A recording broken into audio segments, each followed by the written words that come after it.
Good morning and happy Thursday, or as I like to say, Friday, Junior. We're one day closer to the weekend. This is a look at your early morning forecast update. It's about 5:30 or a little bit after on November 7th, 2024. Yesterday, we kicked off the morning with some very, very thick fog, kind of like thick pea soup out there.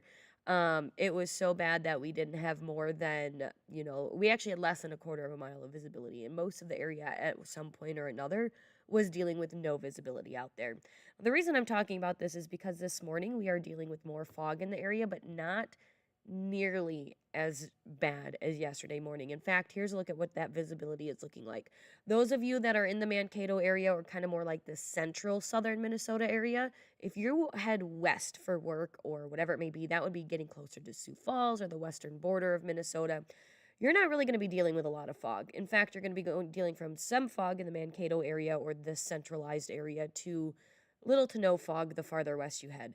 However, any of you that maybe head east or travel to and then along I-35 in the mornings for work or whatever it may be, you are going to be coming into some thicker fog out there. So as you can see, those areas that are along I-35 are down to under 2 miles of visibility.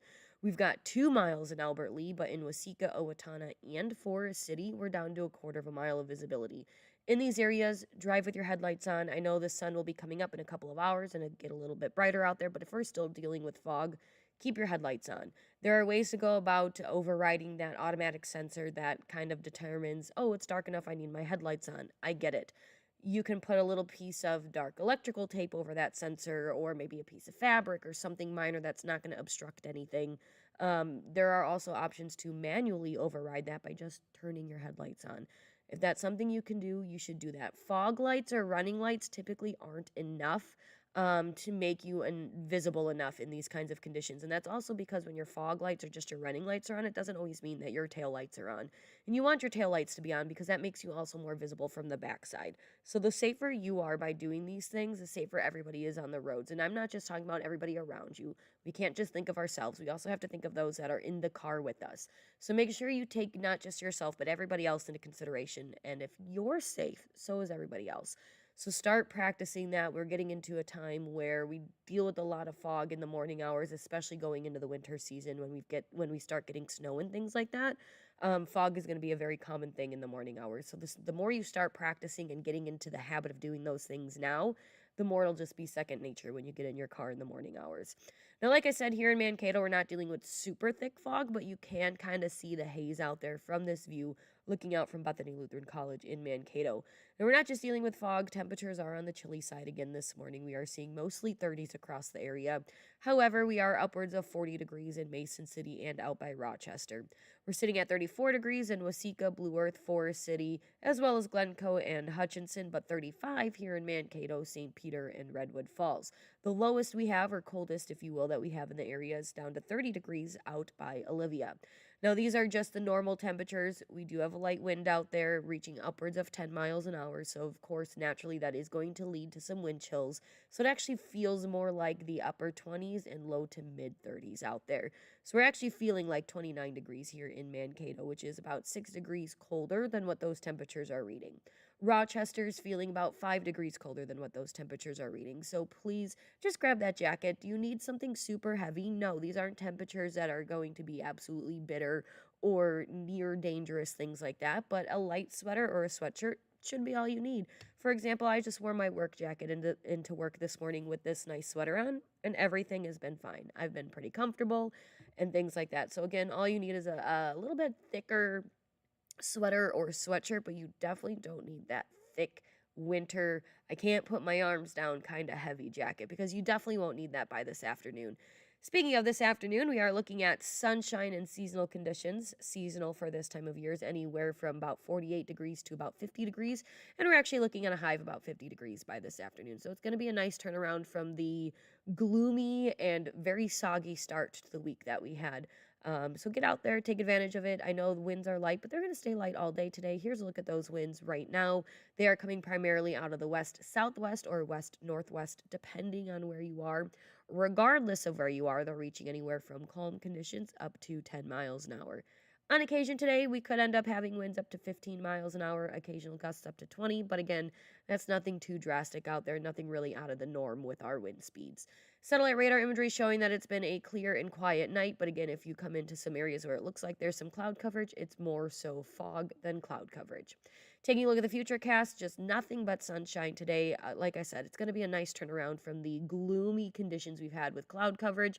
I know there's been some sunshine in the mix here and there, but even on those days, we've still had some cloudy conditions at times, where today we are looking at straight sunshine through the day with temperatures in the upper 40s and low 50s. Tonight will be another chilly one with areas of fog possible going into tomorrow morning. Tomorrow, we're going to see a gradual increase in cloud coverage going from mostly sunny to partly cloudy and then eventually mostly cloudy. But we are going to stay dry until after midnight, closer to early Saturday morning, when some showers are projected to move back into the area. And that is our next chance of some measurable rainfall. And that's really going to kind of amp up through Saturday morning, but really pick up, becoming a little bit more widespread across the area by Saturday afternoon and evening. And it'll kind of fizzle out through the early morning hours on Sunday. And then we're tracking another system that's going to bring in a pretty good cold front to the area through the middle of next week. And that's going to kind of move in late Tuesday night and linger throughout Wednesday before wrapping up late Wednesday night after midnight. So we've got two kind of promising chances of rain in the extended forecast. And that would be, I'm going to reiterate, this coming weekend, Saturday into Sunday, and next week, Tuesday, and then throughout Wednesday. That being said, this is really good to see because we are still seeing those dry conditions with our drought monitor across the area, where we've got those severe dry conditions, which is kind of more that orangey brown color. Those are expanding. They're expanding, taking more of the area. That's what we don't want to see. We want to see us going back to those moderate to severely dry conditions, which is more of that sandy and that yellow color. That being said, it's not likely we're going to see that, not even in the update that we're going to get later this morning, when the new update comes out, which is updated every Thursday morning. It's likely we'll see some more of those conditions worsening and or expanding versus decreasing. So we definitely need the more rain in the area, and we should see some either improvements and or some plateauing, meaning those conditions are going to slow down, as far as the worsening goes, going into next week's update. So we have about a week or so before we start to see hopefully some changes as far as either a plateau happening or some improvements happening. Like I said, tonight will be chilly with some patchy fog possible, temperatures dropping to a low of about 33 degrees by tomorrow morning. Here is a look at your extended forecast. Temperatures are going to be in the low to mid 50s today and tomorrow. Showers return on Saturday. With that being said, temperatures in general will be a little bit on the cooler side, just because we do have cloud coverage and those showers, which, like I said, will linger into Sunday morning. Monday or Veterans Day will be sunny with seasonal temperatures in the low 50s. And then we're going to be unseasonably warm for Tuesday with the passage of a warm front before the cold front moves through on Wednesday, dropping temperatures into the 40s going into the end of next week after those showers clear out late Wednesday night. Well, that's actually all I have for you for this digital weather update. I hope that helps. And remember, just drive with your headlights on. You don't need your brights or your high beams. That's just going to make the fog more reflective and further reduce your visibility. And that's something we don't want. So I hope you guys have a fantastic rest of your morning, getting it kick-started. We've got one more day into the weekend, and then we get to enjoy the weekend before we get to start fresh with a new week. So that being said, happy Thursday and have a great morning.